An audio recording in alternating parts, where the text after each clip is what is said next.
Olá, tudo bem com vocês?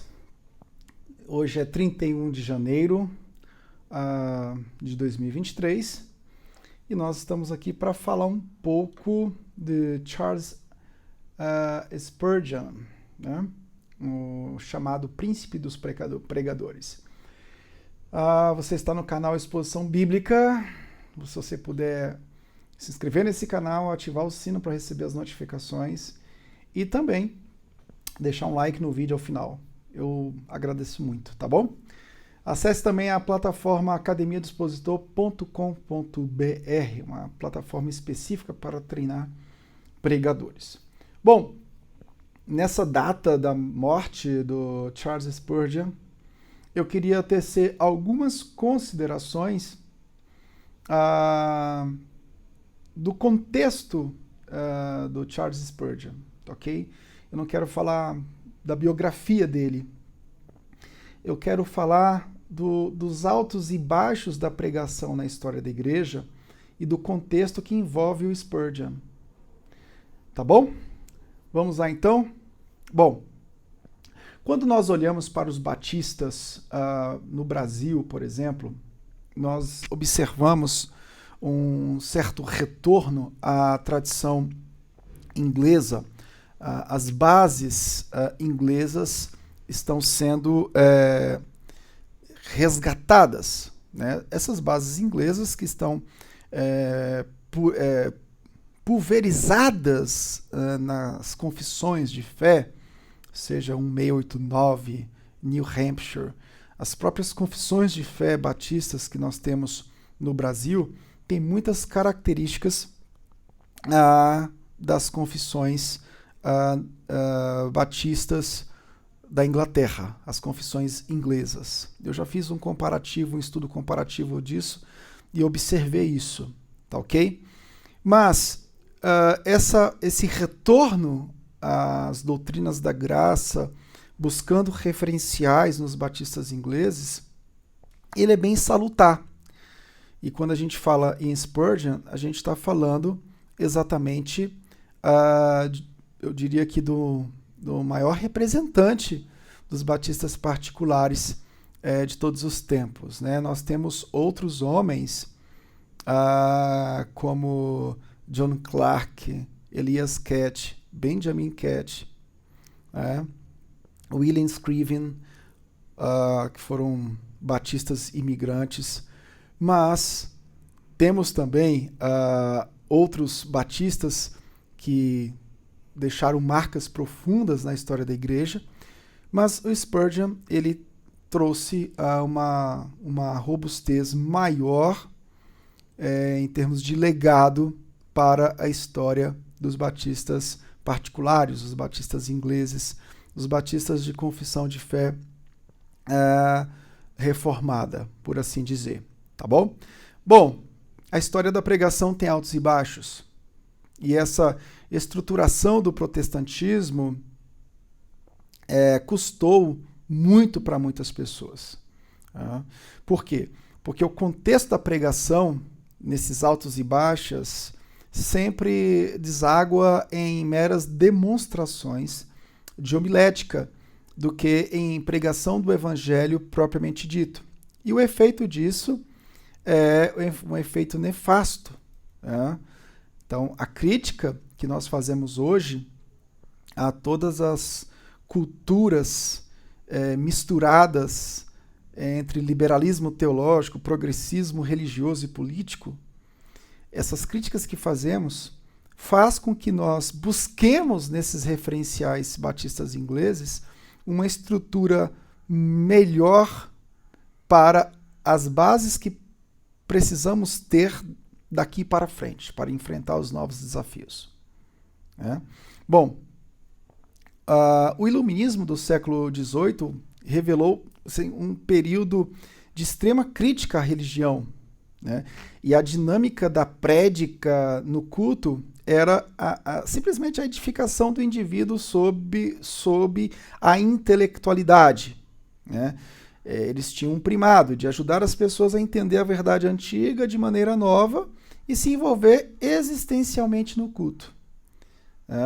Então, os fatores proposicionais da fé, a autoridade da palavra de Deus, a doutrina da justificação não era mais importante para esse contexto, né?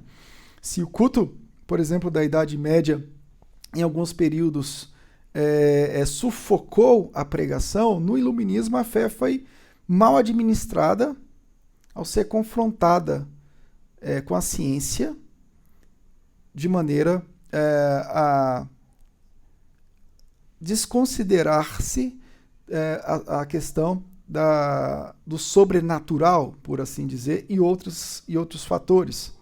Então, o erro foi duplo. Houve o ímpeto em se livrar da igreja protestante e sua dogmática, e, por outro, uma certa inabilidade de alguns em estabelecer um diálogo entre a fé e a ciência. Então, nesse período, entre outros, a gente vê aí o surgimento de George Whitefield, 1714, 1770, John Wesley, período pós-reforma, 1701 a 1791, e outros arautos. O próprio Martin Lloyd-Jones, que vem num período bem posterior, ele admirava muito a habilidade que o Whitefield tinha, e ele citava também a habilidade do Calvino, de pregar com tanta regularidade e com tanta firmeza na autoridade bíblica.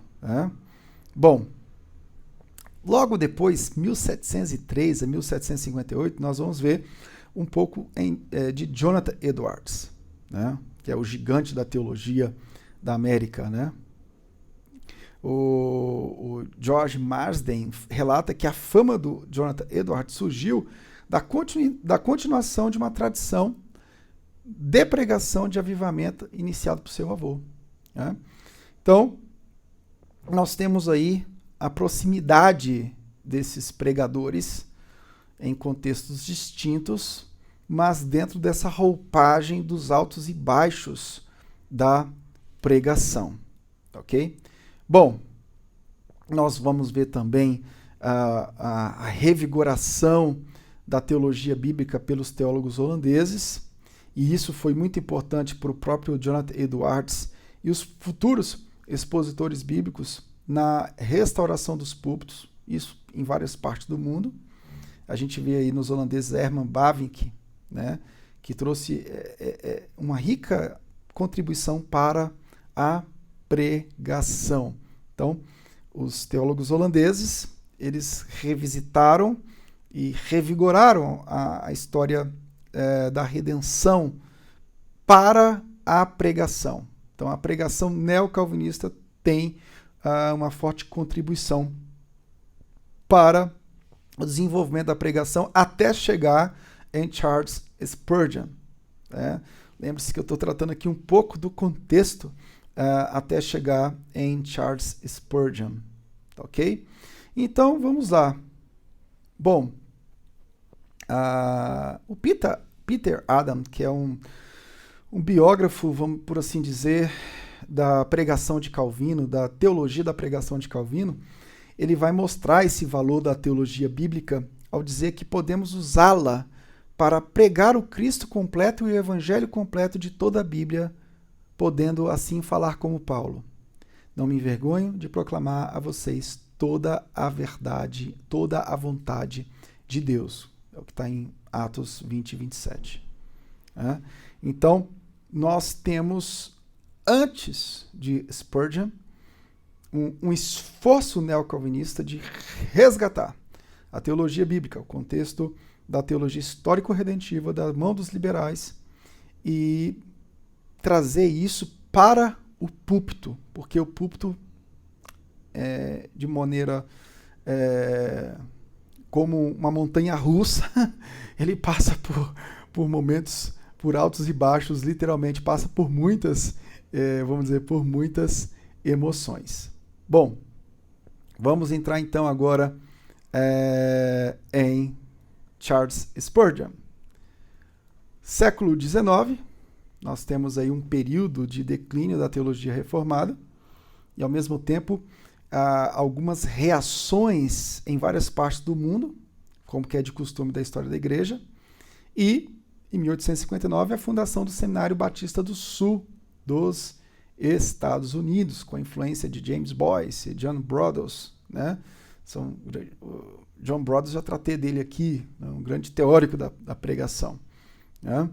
E, avançando um pouco mais, nós vamos chegar no lado inglês, né? Que tem essa mesma entoada, né? No contexto dos altos e baixos do púlpito, no vai e vem das respostas que os teólogos bíblicos centrados no Evangelho tinham que dar em relação ao crescimento de teorias contrárias à autoridade e à centralidade do Evangelho, nós vamos chegar em Charles Spurgeon. Vamos lá. Se na América Deus usou Jonathan Edwards, 1703 a 1758, na Inglaterra levantou Charles Spurgeon. Nasceu em 1834, morreu em 31 de janeiro de 1892, data que estamos tratando hoje. O príncipe dos pregadores, com uma farta lista bibliográfica deixada de herança, bibliografia que é publicada por várias editoras, né? Spurgeon teve uma origem batista inglesa e puritana. Ele surge no contexto dessa pregação centrada em Cristo e pujança do protestantismo inglês. Então, ninguém pregou mais poderosamente do que ele contra a ideia de aceitar Cristo como Salvador e, ao mesmo tempo, rejeitar o seu senhorio. Então, a gente poderia aqui citar páginas de pregações de Spurgeon que visavam desiludir a doutrina do não senhorio de Cristo. Então, em Londres, Spurgeon publica vários livros e prega cerca de 2.500 sermões. Sobre o conteúdo do sermão, ele dizia que deve conter ensino valioso e sua doutrina deve ser sólida, substanciosa e abundante, não podendo dar-nos ao luxo de pronunciar belas nulidades. Tá? O Oliphant Ode observa sobre a exposição bíblica de Spurgeon a seguinte coisa. Embora ele nunca tenha planejado uma programação de pregação sistemática, ele contou com a orientação do Espírito Santo para apresentá-lo. Apesar dessa falta de sistema, Spurgeon deve ser classificado com os mais destacados pregadores expositivos. Que legal, né?